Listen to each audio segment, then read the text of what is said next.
response when I criticize. I urge guys to see if there's some truth in my criticism.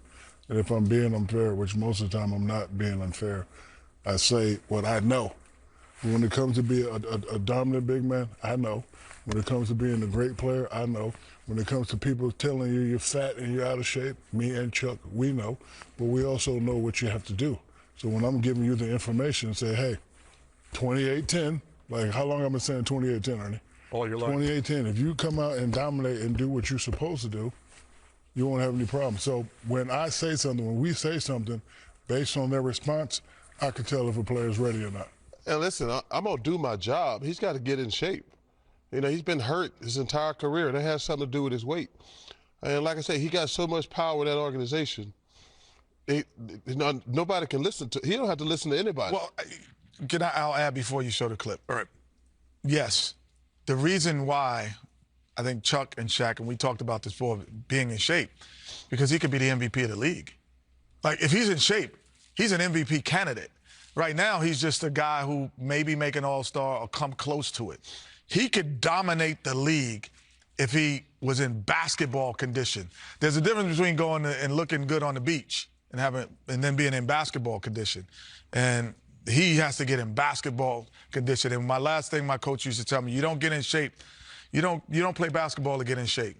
You get in shape to play basketball. Well, here's what Zion had to say when asked about the comments on Inside the NBA. Do you think what Barkley and Shaq said last week, like, you view that as a legitimate critique? And what exactly did they say? I mean, essentially it was, both those guys said we struggled with some conditioning stuff early in our career, and like that got better, and we see that in his game a little bit too. If it comes from a great place and a place where they just want to see me do better, thank you. But if it comes from anywhere else, everybody entitled to their own opinion. Can't control that. And I feel, just from listening to you guys, though, that it does come from the right place. You want to see him be the best player he can be. And I have G14 classification. I'm the president when it comes to being a dominant big man. There is no other. There was another. Rest in peace, Mr. Wilt Chamberlain. When it comes to being a dominant big man, I am the authority. I am the go-to guy. I sat there and watched him. I said, he doesn't run hard. He doesn't create easy baskets for himself. And it looked like he's not ready. That was me telling him, if you do this, you can get to the next level. So we only criticize people that we like. We only criticize people that we believe in. What's really interesting, Ernie, why would he worry where it's coming from? It's coming from a place, like, we want him to be great. And that's what he says. If that's what if that's where you're coming from, thank you. Yes. Yeah, there's some other. I know where he's coming from, because there are some. I listen to. Yeah, but I ain't places. I'm not. Right, and he said Charleston, but there are places that are just criticizing. They don't give you a solution to the answer. They just want to give you the problem.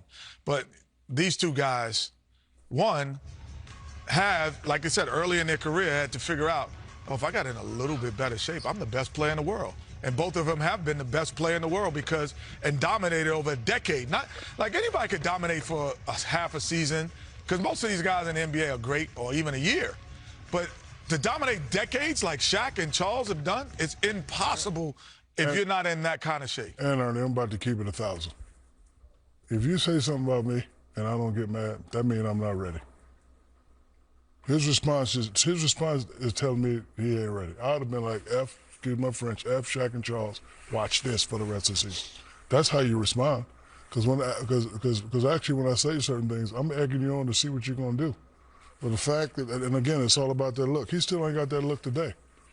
It's really I want all these guys to be great players. And you see this kid got so much talent, but he's a yo-yo guy because he's not in good shape. And I had to go through that early in my career. I couldn't play back-to-back games until I lost 50 pounds. And that's why he'll get 35 one night and 15 the other night, because he can't sustain it. And I hope he gets in shape, because we thought he was going to be the next big thing. And right now, the jury's still out.